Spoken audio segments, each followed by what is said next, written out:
It's Mimsy here. Today's video is going to be a little bit different. I'm not going to do a DIY tutorial here. I'm just going to be a talking head today. If you're new here, my channel is generally about home decor sewing, so all manner of home decor sewing, and DIY, but DIY that doesn't look DIY. So I get the question a lot on my channel, how did I learn to sew and how did I learn to do the DIY things that I do? And am I self-taught or did I go to school for it? And so it's kind of a long story because I'm old. It was a long and windy road.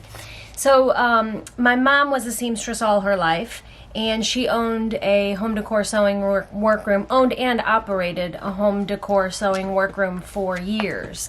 And she made everything, window treatment, slip covers, mostly slip covers, but everything home decor. She did bedding and tons of pillows and cushions and really tablecloths, anything that you can imagine sewing for your home. My mom did it, and she made a really good living at it for many years, and she loved what she did. She stayed very busy because there weren't, at the time, and still, actually, there's still not a lot of home decor sewing workrooms around, especially ones that can do everything. Most of the time, workrooms will specialize in just window treatments or just slip covers, but she did everything. So she stayed very, very busy and didn't really have a lot of time to be teaching anybody how to sew. She actually opened her workroom while I was in high school. Before that, she was a realtor, and before that, she was mainly a homemaker. She always worked off and on, but my dad is in the military, so I moved around a lot, and she did a lot of different things.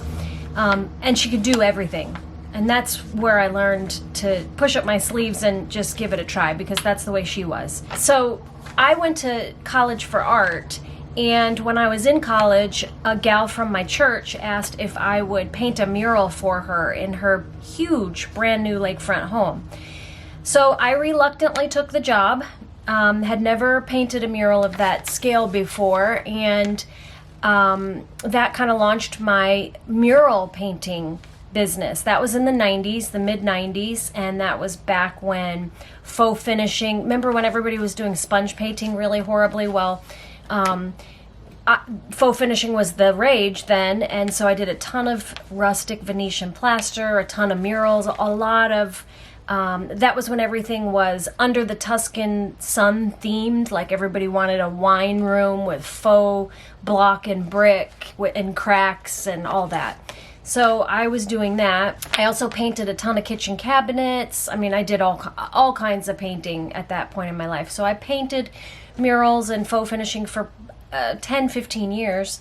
And towards the end of that time, my mom and I shared a commercial space. So she was sewing in the front, and I had the back warehouse space where I painted cabinets and furniture and stuff like that. So we spent a lot of time together, and I spent a lot of time in her workroom watching her sew. So I think I learned to sew mostly by like unconsciously watching her. I learned a lot. And just looking at her products, I learned a lot from her that way. She never formally taught me anything except for one thing that she actually told me step by step how to do, and that's how to make a zipper placket for a cushion. So the back zipper panel that goes in a cushion, and I'm so grateful for that, because that, I mean, was a huge gift, just having that bit of information. But other than that, I'm pretty much self-taught as far as sewing goes. I've had to kind of muddle through. However, the advantage that I've had is that I got all of her equipment. I mean, I inherited her entire workroom. So I'm getting off track here. Anyway, so I painted for about 15 years, and then in the early 2000s, my mom was diagnosed with a brain tumor. So she had a couple major surgeries and ultimately didn't recover well enough to ever go back to work. So we moved into the house that I'm currently in, into this house. And one of the main reasons is because she was living with us, and this house has a handicap accessible bathroom, bedroom, master suite basically. And because of this space right here, it was the intention that she would be able to get back to work, and this is a fantastic workroom. So, but ultimately she wasn't able to go back to work. And then in 2008, right before the recession. So my kids were small at that time. I had a 1-year-old, a 3-year-old, and a 6-year-old at the time. So my kids were small, and we were approaching 2008 recession, and interior design was totally changing, and people were not doing murals anymore. No more faux finishing. That was completely out, and everybody was painting their walls stark white over that, which actually was relief for me because my kids were small and I was really getting burnt out of painting murals and being away from home, because when I was painting murals, I was in people's houses and businesses and such. So I kind of was already really wanting to learn to sew because I could do that right here in my home. My kids could be here at my feet. And yeah, so I just really felt like that it was kind of perfect timing that, the design trends changed and I could be here with my mom and my kids. That's when I transitioned pretty much out of painting into home decor sewing. So my mom passed away in 2008, and then I really, I had all her equipment, and a lot of her clients were calling me, and I had been kind of working into sewing a little bit here and there. Before my mom even got sick, I did a slipcover for my son's bedroom for a big armchair. It had those big rolled arms for his bedroom, and I came home one night and decided that I was going to do a slipcover, never done one before. So I made it, and I think I did it in like a day, and my mom came over and saw it, and she couldn't believe that I had made that slipcover because it was good and it looked great. And really, I did it just from, having watched her for so many years, unconsciously learning how she did it. Anyway, so I had a little bit of skills before, sewing skills, and I'd always sewn as a kid and stuff, but never anything serious, Barbie clothes and some random clothes for myself. I always did clothing alterations and things like that for myself. So I had some sewing experience, but never really formally taught. I sure do wish I had my mom teach me everything that she knew, but you live and you learn, and sometimes you just live. Like she always said, she was the queen of quips and quotes. So if you hear quips and quotes in my videos, they most definitely came from her. When I post things in my videos, sewing videos and things, sometimes I'm hesitant to post things because the way I've come about sewing is pretty much self-taught.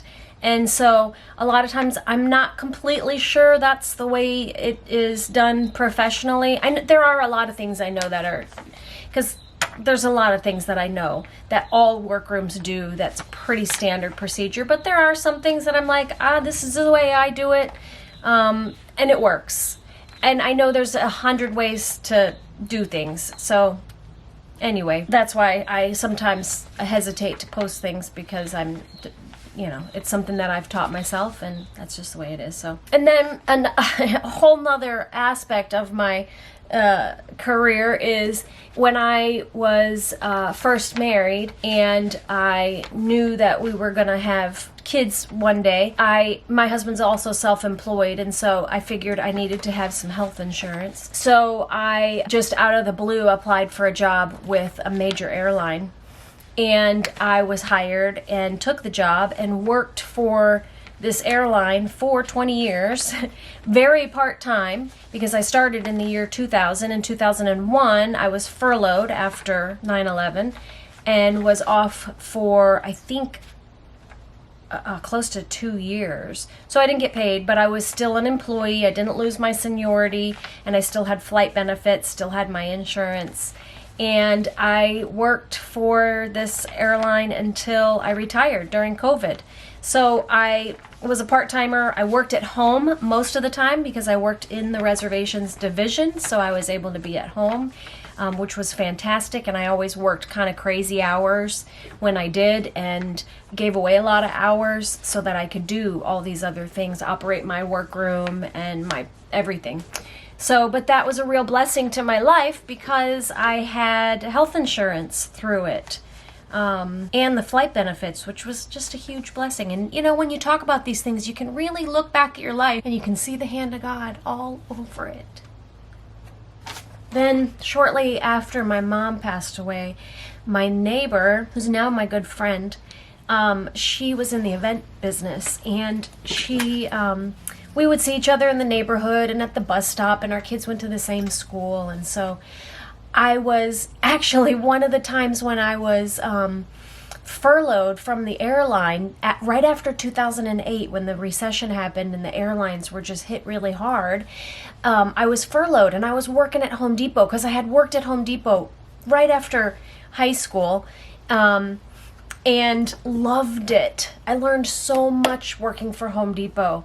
And so anyway, when I got furloughed, I thought, you know what, let me go to Home Depot, because I can't remember why, really. It was a slow time.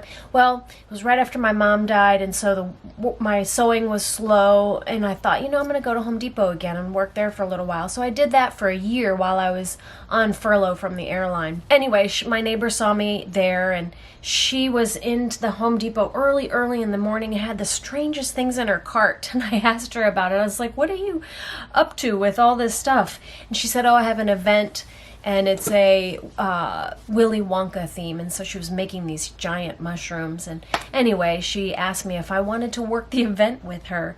I think it was like the next day or something. I was like, yeah, sure, that sounds like fun. And so I got hooked into the event industry, and then her and I and a couple other gals actually started our own event company and doing these crazy huge events, and I was really hooked. It was so much fun that I still do freelance event work. Now I do mostly kind of bridal attendant and bridal dressing because of my sewing skills.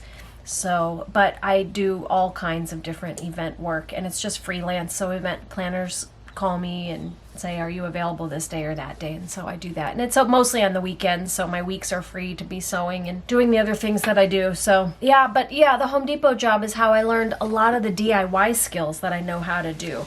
Not only just because I'm crazy and not afraid to just try things, but when I was working for Home Depot, I learned the inventory super well, because my position was in inventory management at the time. So I would just walk my departments and look for anything that was out of stock and report that to the person who did all the ordering. So I got to know the hardware department like the back of my hand. Lumber, building materials, and paint, I got to know those departments like the back of my hand.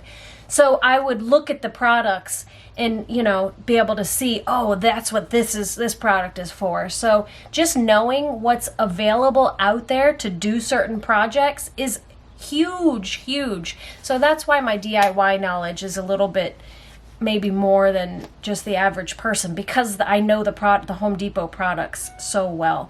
And when I would see people with interesting stuff, I would ask them what they were working on, and I would get details. As long as they were willing to share with me, I would get details about it. So that's where my DIY knowledge came from, is working at the Home Depot, which I absolutely loved. If it wasn't for a retail schedule, I probably would still be working there. And I had started there when I was like 20 and totally loved it, but that retail schedule is a killer. So anyway, it was after that I started working for the airline and, you know, my own businesses. So that's kind of the gist of my story. It's all over. I've done so many different things. It's kind of crazy. But like my mom always said, do what you love and the money will come later. I'm still kind of waiting for that, but I'm doing what I love.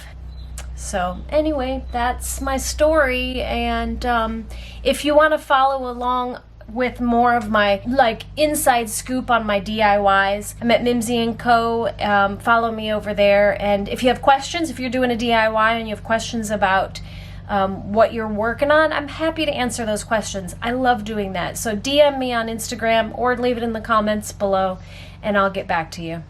Thanks so much for watching, you guys, and definitely hit the subscribe button, and I'll see you on the next one.